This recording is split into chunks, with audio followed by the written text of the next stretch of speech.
In September of 2022, Adobe, the popular software company, offered $20 billion to acquire Figma, a well-known user interface and user experience design software.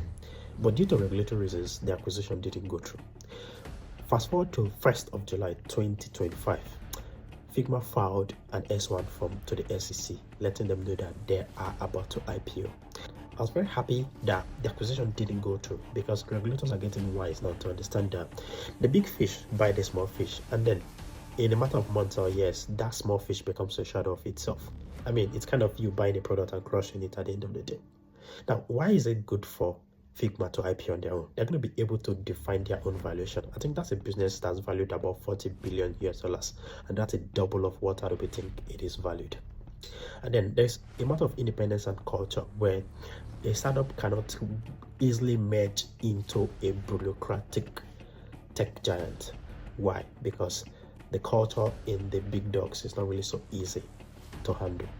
And then they're going to be able to have a public appeal because a good number of people love Figma as a product. And then the last and the most important reason why I like that they're going to IPO and the acquisition didn't work is the fact that it's been over 3-4 years of generative AI, and Adobe had not been able to let us see a very clear AI strategy to date. But Figma has a very powerful AI strategy. This is not just only a thing that's happening here. This has happened over and over in the past. In 2013, Meta had offered $3 billion to buy Snapchat, but the acquisition didn't go through. But in 2017, Snapchat IPO'd for $24 billion. I mean, within the space of 4 years, you've been able to about 6x your valuation. I remember a couple of years back where Apple and Google were hunting for Spotify, but it didn't go through, and Spotify had to IPO, a massive IPO. Then another big one is a company called Qualtrics.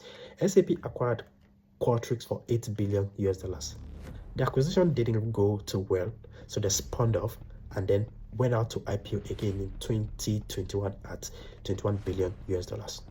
For anyone building any big products, acquisition had always been the goal because VCs want the return and they want to spend their money. But most times, acquisition doesn't always become the way out for most businesses.